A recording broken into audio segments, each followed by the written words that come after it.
اللہ رب العالمین والصلاة والسلام علی سید الانبیاء والمرسلین اما بعد فاعوذ باللہ من الشیطان الرجیم بسم اللہ الرحمن الرحیم۔ اللہ تبارک و تعالیٰ کا بڑا فضل و کرم ہے کہ اس نے ایک مرتبہ پھر ہمیں زندگی میں ربیع الاول جیسے پاکیزہ مہینے کی برکات سمیٹنے کی توفیق عطا فرمائی۔ الحمدللہ یہ پروگرام یعنی محمد رسول اللہ صلی اللہ علیہ وسلم نبی کریم صلی اللہ علیہ وسلم کی حیات طیبہ کے مختلف گوشوں کو آشکار کرنے اور آپ کی حمد و ثنا بیان کرنے پر مشتمل ایک پروگرام ہے، اور انشاءاللہ یہ ہر روز ایک نئے ٹاپک کے ساتھ ایک نئے اسکالر مختلف اسکالرز آپ کے پاس آتے رہیں گے، اور انشاءاللہ عز و جل 12 روز تک نبی کریم صلی اللہ علیہ وسلم کی حیات طیبہ کے تقریباً زیادہ سے زیادہ پہلو کور کرنے کی کوشش کی جائے گی۔ آج اس سلسلے کا یہ پہلا پروگرام ہے اور ہمارا ٹاپک ہے نبی کریم صلی اللہ علیہ وسلم کا اعلان نبوت سے قبل سیرت اور کردار۔ دیکھیں، نبی کریم صلی اللہ علیہ وسلم کے اعلان نبوت کے بعد جو کمالات و فضائل ہیں وہ تو اپنے عروج پر تھے، لیکن حیرت انگیز بات یہ ہے کہ بچپن سے لے کر آپ کے عمر کے 40ویں سال تک، جبکہ اب نزول وحی کا سلسلہ بھی ابتدا اس کی نہیں ہوئی ہے، آغاز نہیں ہوا ہے، اور اطراف میں چاروں طرف بت پرستی عام ہے، شراب نوشی ہے، عورتیں جو فحش عورتیں تھیں، فاحشہ وغیرہ تھیں، یہ اپنے گھروں پر جھنڈے لگا کر رکھتی تھیں تاکہ لوگ ہمارے پاس آئیں اور زنا بااجرت زنا کریں۔ اس قسم کا ماحول، پھر قتل و غارت، وعدہ خلافی، جھوٹ، ظلماً لوگوں کے مال غصب کر لینا، امانت میں خیانت، اور بہت سارے ایسے امور تھے جو زمانے جاہلیت کے اندر بہت زیادہ پروان چڑھے ہوئے تھے۔ ایک شخص، ایک بچہ اس ماحول میں جب پلے گا بڑھے گا تو یہ کیسے ممکن نہیں ہے کہ وہ اس ماحول کے اثرات کو قبول نہ کرے۔ لیکن ہمارے نبی کریم صلی اللہ علیہ وسلم کا کمال یہ ہے کہ چونکہ آپ کی پرورش اللہ تبارک و تعالیٰ کے سایہ کرم میں، آپ کی رحمت کے سائے میں ہو رہی ہے، اور عام لوگوں کا مربی کوئی نہ کوئی دنیاوی شخص ہوتا ہے، کوئی انسان ہوتا ہے، لیکن آپ کی تربیت کا اہتمام براہ راست اللہ تبارک و تعالیٰ کی جانب سے کیا جا رہا ہے، اور آپ کے قلب میں الہامات کا سلسلہ اعلان نبوت سے پہلے ہی اللہ تعالیٰ کی طرف سے ہو رہا ہے، اور جیسا الہام ہوتا ہے اس کے تقاضے کے مطابق نبی کریم صلی اللہ علیہ وسلم عمل بھی اختیار فرماتے ہیں۔ لہٰذا پوری دنیا نے دیکھا،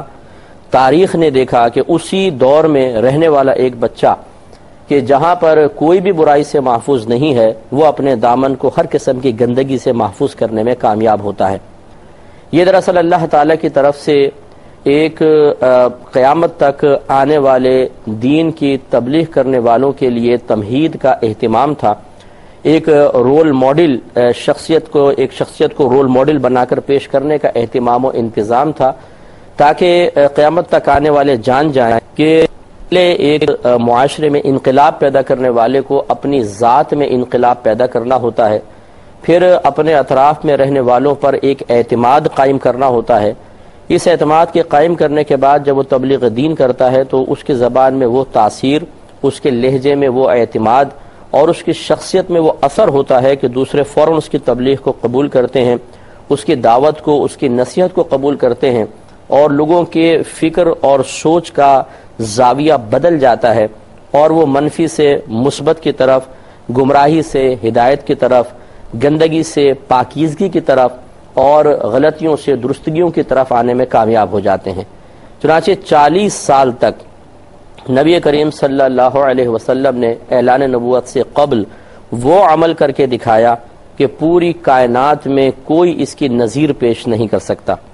یعنی جتنی بھی قوموں کے اندر، جتنے بھی مذاہب کے اندر کوئی اگر اپنے رہنماؤں کو پیش کرنا چاہے اور ان کی اچھی عادات و اطوار کا شمار کرنا چاہے تو کوئی بھی نبی کریم صلی اللہ علیہ وسلم کے اعلان نبوت سے پہلے والے اعمال کے برابر بھی نہیں ہو سکتا۔ چہ جائے کہ نبی کریم صلی اللہ علیہ وسلم نے اعلان نبوت کے بعد تو پھر جو اخلاق حمیدہ کا عروج کے حامل ہونے کے سلسلے میں ایک عروج پایا، اس کی تو کوئی نظیر ہی پیش نہیں کر سکتا، لیکن اعلان نبوت سے پہلے بھی نبی کریم صلی اللہ علیہ وسلم کا عمل و کردار انتہائی بے مثال رہا۔ شروع سے ہی آپ شرم و حیا کے پیکر تھے، نگاہیں اکثر جھکا کر رکھتے تھے، فضول گفتگو نہیں کرتے تھے،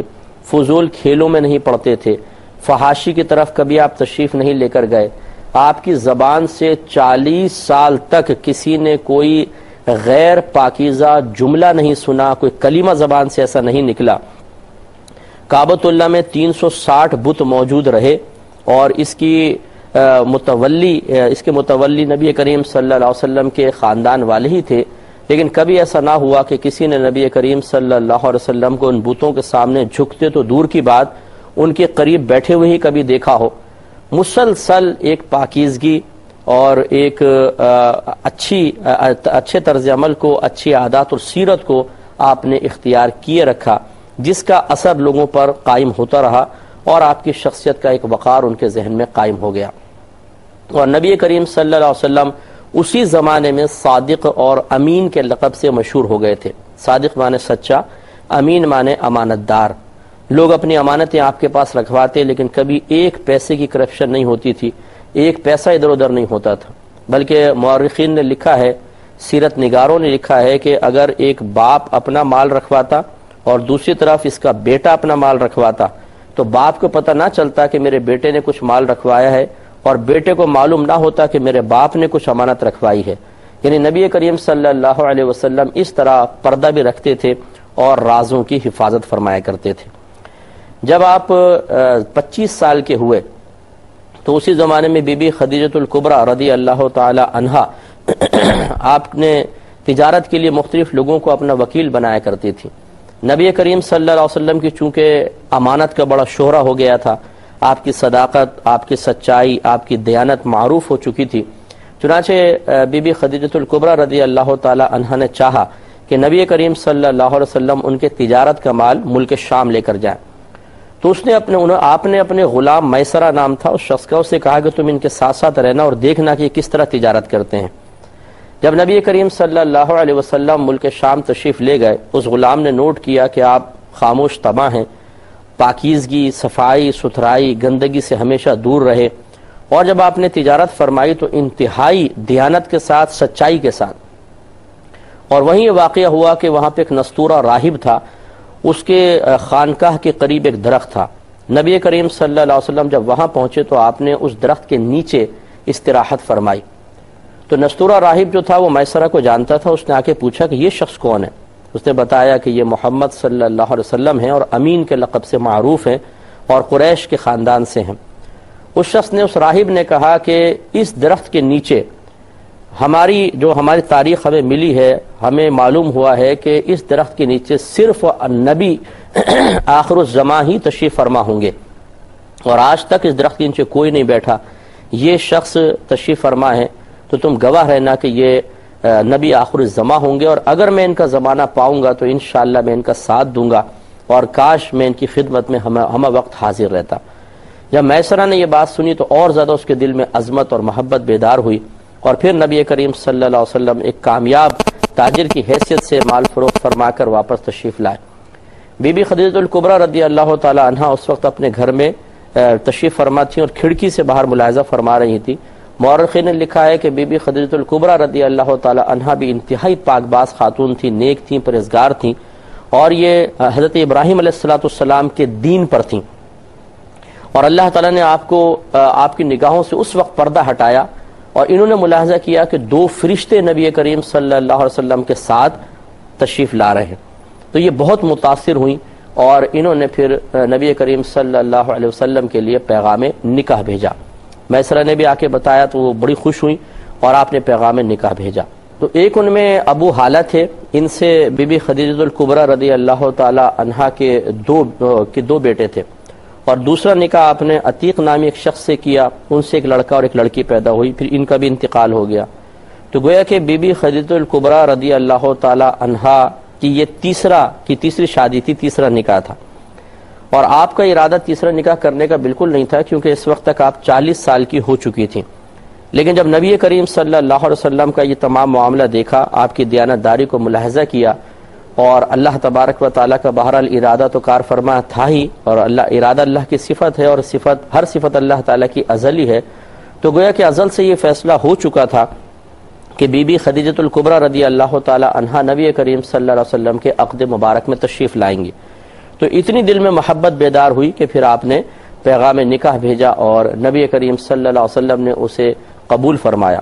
لیکن نبی کریم صلی اللہ علیہ وسلم کا ادب اور احترام اس وقت دیکھیے کہ مورخین نے لکھا ہے کہ جب یہ پیغام نکاح آیا تو نبی کریم صلی اللہ علیہ وسلم نے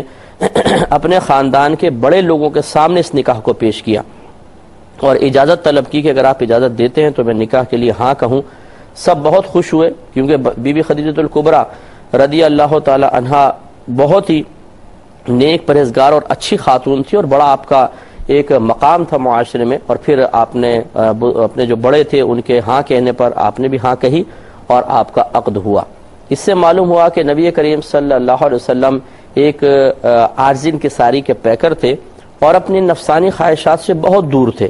ورنہ آپ اندازہ فرمائیں کہ یہ آپ کا پہلا نکاح تھا، اور نبی کریم صلی اللہ علیہ وسلم نے جب تک بی بی خدیجۃ الکبریٰ رضی اللہ تعالی عنہا آپ کے نکاح میں رہیں کوئی دوسرا نکاح نہیں فرمایا،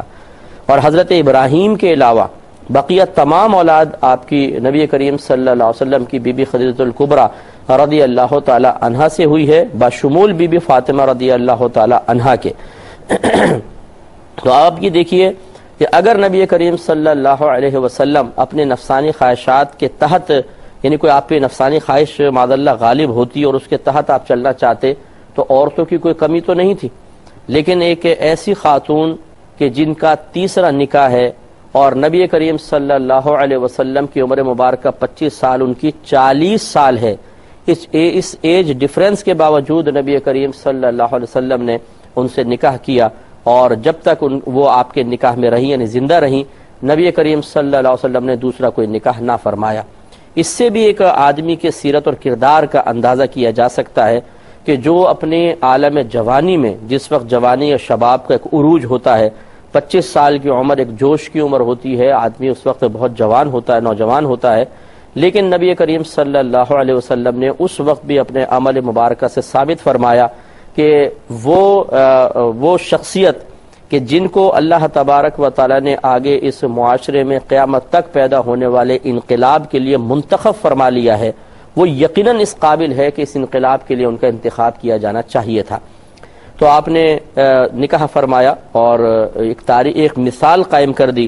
اور آج ہم فخر سے کہہ سکتے ہیں کہ ہمارے نبی کریم صلی اللہ علیہ وسلم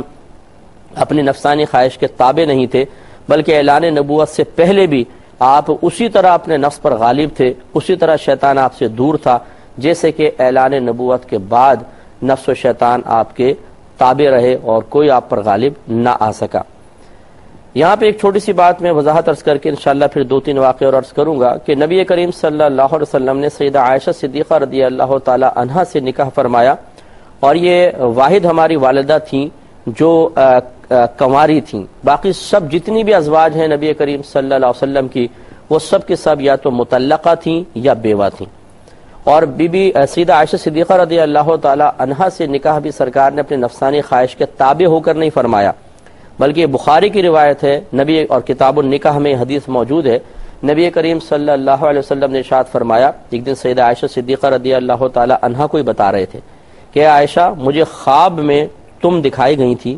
ایک شخص مجھے کہہ رہا تھا کہ یہ آپ کی زوجہ ہیں، تو میں نے اسی وقت دل میں کہا کہ اگر یہ خواب اللہ تبارک و تعالی کی طرف سے ہے، یعنی جیسا یہ ظاہر مجھے دکھایا جا رہا ہے اگر ایسا ہی ظاہر ہوا تو پھر ضرور تم میرے عقد میں آؤ گی، اور ایسے ہی ہوا کہ پھر نبی کریم صلی اللہ علیہ وسلم نے آپ سے نکاح فرمایا۔ تو گویا کہ وہ نکاح بھی اللہ تبارک و تعالی کی مرضی اور حکم سے تھا، اور خواب میں ایک اشارہ یا کہہ لیجئے کہ اللہ تعالی کی طرف سے حکم ہوا تو آپ نے پیغام نکاح بھیجا اور وہ نکاح فرمایا، ورنہ ہمارے نبی کریم صلی اللہ علیہ وسلم اس قسم کی نفسانی خواہشات سے ہمیشہ اس کی تکمیل سے دور رہے ہیں۔ اس کے علاوہ نبی کریم صلی اللہ علیہ وسلم بڑے ذہین تھے، بڑے فطین تھے۔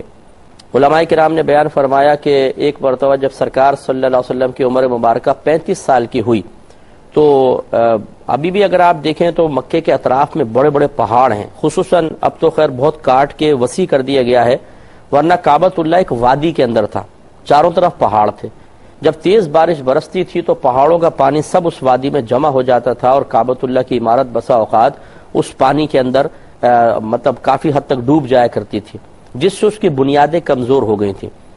جب سرکار صلی اللہ علیہ وسلم 35ویں سال میں تشریف فرما ہوئے تو ایک دفعہ سیلاب آیا اور کعبۃ اللہ کی عمارت ایک طرف سے منہدم ہو گئی۔ تو اب یہ فیصلہ ہوا کہ جی دوبارہ اس کعبۃ اللہ کی عمارت کو ڈھایا جائے اور ایک مضبوط عمارت بنائی جائے، اور پہلے دروازہ بالکل زمین سے ملا ہوا تھا، اب فیصلہ ہوا کہ تھوڑا سا اوپر بنایا جائے تاکہ پانی فوراً کعبۃ اللہ کے اندر داخل نہ ہو۔ اس میں قریش کے بڑے بڑے سردار شامل ہوئے، کیونکہ سب کے لیے بڑی سعادت کی بات تھی، اور خود نبی کریم صلی اللہ علیہ وسلم بھی اینٹیں اٹھا کے لاتے تھے اور ان کے ساتھ مشغول تھے۔ جب اتنی تعمیر ہو گئی کہ اب حجر اسود کو نصب کیا جانا تھا تو انتشار و افتراق پیدا ہوا، اور یہ جھگڑا پڑ گیا کہ ہر قبیلے والا چاہتا تھا کہ حجر اسود کو نصب کرنے کی سعادت ہمیں حاصل ہو۔ قریب تھا کہ تلواریں نکل جاتی، کیونکہ 4 دن تک یہ بحث چلتی رہی، اور کئی قبیلے والوں نے زمانہ جاہلیت کے دستور کے مطابق پیالے کے اندر خون ڈال کے اپنی انگلیاں اس خون میں ڈبو کر چاٹ لی تھیں۔ یہ اس بات کی علامت ہوتی تھی کہ اب خون ریزی کی جائے گی اور بالکل کسی سے ڈرا نہیں جائے گا، اور جب تک خون کا قطرہ باقی ہے اپنے مشن پر انسان قائم رہے گا۔ تو ان میں سے ایک بوڑھے شخص نے کھڑے ہو کر کہا کہ بھئی دیکھو، ایسا کرتے ہیں، اس طرح خون ریزی کرنے کا کیا فائدہ، ایسا کرتے ہیں کہ ہم یہ فیصلہ کرتے ہیں کہ کل حرم کے اندر جو شخص صبح سب سے پہلے آئے گا وہ ہمارا ثالث ہوگا، وہ جو فیصلہ کرے گا سب کو فیصلہ ماننا ہوگا۔ اب یہ سب کے دل میں بات راسخ ہو گئی، سب نے اس کو پسند کیا اور کہا کہ چلو ٹھیک ہے، کل پر اس کو موقوف رکھتے ہیں۔ وہ شخصیت جو سب سے پہلے حرم میں داخل ہوئی وہ ہمارے نبی کریم صلی اللہ علیہ وسلم تھے۔ اب جب سب وہاں پر آئے، دیکھا سرکار صلی اللہ علیہ وسلم تشریف فرمائے تو خوش ہو گیا، کہنے لگے کہ ھذا محمد الامین، یہ تو محمد امین ہیں، قد رضینا بہ، ہم ان کے ساتھ راضی ہیں، جیسا فیصلہ فرمائیں گے ہم اس فیصلے کو قبول کر لیں گے۔ اب نبی کریم صلی اللہ علیہ وسلم کی ذہانت اور فطانت دیکھیے، یہاں 2 چیزیں ہو سکتی تھیں، کسی ایک قبیلے کو اشارہ فرماتے تم کر لو، باقی سب ناراض ہو جاتے، یہ بھی ہو سکتا تھا فرماتے کہ تم سب ہی چڑھ جاؤ، میں اٹھا کے پتھر کو رکھ دیتا ہوں، تو اس میں بھی سب راضی تو ہو جاتے، لیکن اس میں کسی کے دل میں شکوہ بیدار ہو سکتا تھا کہ دیکھو خود آگے بڑھ گئے، ہمیں محروم کر دیا۔ تو نبی کریم صلی اللہ علیہ وسلم نے ایک انتہائی حکیمانہ فیصلہ فرمایا، آپ نے اپنی چادر مبارکہ بچھائی، حجر اسود کو اٹھا کر بیچ میں رکھا، اور تمام سرداروں سے کہا کہ اب چاروں طرف سے اس کو پکڑو اور حجر اسود جہاں نصب کیا جانا ہے وہاں تک لے چلو۔ سب نے اس اٹھانے کی سعادت حاصل کی، وہاں تک پہنچایا۔ اس کے بعد نبی کریم صلی اللہ علیہ وسلم نے اپنے دست مبارکہ سے حجر اسود کو اس مقام پر نصب کر دیا۔ اس طریقے سے سب راضی ہو گئے، سب کو حصہ بھی مل گیا، سب اس سعادت میں شریک بھی ہو گئے، اور کسی کے قلب میں کوئی اعتراض پیدا نہیں ہوا۔ تو گویا کہ یہ ذہانت و فطانت نبوت، اعلان نبوت کے بعد آپ کو عطا نہیں کی گئی، بلکہ یہ تو شروع سے نبی کریم صلی اللہ علیہ وسلم میں ودیعت فرمائی گئی تھی، جس کا ظہور اس انداز سے ہوا کہ تمام وہ کفار، تمام وہ سردار جو چھوٹی چھوٹی بات پہ تلواریں نکالنے والے تھے، اس فیصلے کی بنا پر بہت ہی آرام سے، سکون سے ایک بہتر نتیجے تک پہنچ گئے۔ اس کے علاوہ نبی کریم صلی اللہ علیہ وسلم کی سیرت و کردار ایک اس حوالے سے بھی نظر آتی ہے کہ آپ کبھی وعدہ خلافی نہیں فرماتے تھے، اور جو وعدہ کر لیا کرتے تھے اس کو ضرور پورا کیا کرتے تھے، چاہے اس میں کتنی ہی مشقت کیوں نہ محسوس ہو۔ تو روایت میں آتا ہے کہ اعلان نبوت سے قبل ایک نوجوان سے آپ نے کچھ چیزیں خریدی، مال تھوڑا تھا، اس نے کہا کہ یعنی سودا ہو گیا لیکن مال کم نکلا، اس نے کہا آپ یہیں پر ٹھہریں، میں آپ کو مال لا کر دیتا ہوں۔ تو نبی کریم صلی اللہ علیہ وسلم نے وعدہ فرمایا کہ ٹھیک ہے میں تمہارا انتظار کروں گا، تم آ جاؤ۔ اب وہ نوجوان چلا گیا اور اس کو بھول گیا کہ میں نبی کریم صلی اللہ علیہ وسلم سے وعدہ کر کے آیا ہوں، اور 3 دن تک اس کو یاد نہ آیا۔ 3 دن کے بعد جب اس کو یاد آیا تو وہ بڑا شرمندہ ہوا اور وہ مال لے کر بھاگ کے وہاں پہنچا تو دیکھا کہ نبی کریم صلی اللہ علیہ وسلم اسی جگہ موجود ہیں۔ تو اس نے بڑی معذرت کی، تو نبی کریم صلی اللہ علیہ وسلم نے درگزر فرمایا اور صرف اتنا کہا کہ اے نوجوان، تم نے ہمیں ایک بہت بڑی آزمائش میں مبتلا کر دیا تھا، ہم 3 دن سے تمہارا یہیں پر انتظار کر رہے تھے۔ تو دیکھیے، جو کسی قوم کا رہنما ہوتا ہے، جو ایک رول ماڈل کے طور پہ اپنی شخصیت کو پیش کرتا ہے، جس نے واقعی معاشرے میں ایک بڑا انقلاب پیدا کرنا ہوتا ہے، جو واقعی ایک بہت بڑی تبدیلی کا سبب بننے والا ہوتا ہے، اس کا ماضی جتنا پاکیزہ ہو، جتنا ہر قسم کی گندگی آلودگی سے پاک و صاف ہو، وہ اتنے ہی بہتر انداز سے اس انقلاب کی آبیاری کر سکتا ہے اور لوگوں کی سوچ، فکر، طبیعتیں، کیفیات، ان کے اعمال و افعال اور ان کے تمام سیرت و کردار وغیرہ کو بالکل نکھار کے رکھ سکتا ہے۔ اگر ہم اس قسم کے رہنماؤں کا اگر مشاہدہ کرنا چاہیں تو نبی کریم صلی اللہ علیہ وسلم کے علاوہ کوئی اس میں قابل اور اتم نظر نہیں آتا ہے۔ تو نبی کریم صلی اللہ علیہ وسلم وہ ہمارے نبی ہیں کہ ہمیں ان کی امت میں پیدا ہو جانے پر جتنا بھی شکر ادا کریں اور جتنا بھی ہم اس پر فخر کریں وہ کم ہے۔ کوشش کیجئے کہ نبی کریم صلی اللہ علیہ وسلم سے محبت کا عملی ثبوت، یعنی آپ کی اطاعت اور آپ کی سنتوں پر عمل، یہ جاری و سارے رہے کہ جب وہ نبی اعلان نبوت سے پہلے اپنے سیرت اور کردار سے لوگوں کو متاثر کر رہے ہیں تو ہم بھی اس نبی کے امتی ہیں، ہمیں بھی کوشش کرنی چاہیے کہ اپنے سیرت و کردار سے لوگوں کا دل جیتیں اور اس معاشرے میں انقلاب کی ایک نئے انقلاب کی بنیاد رکھیں۔ اللہ تعالی ہم سب کو عمل کی توفیق عطا فرمائے، آمین۔ وآخر دعوانا ان الحمدللہ رب العالمین۔ وہ نبیوں میں رحمت لقب پانے والا، اسی سے ہے اسلام کا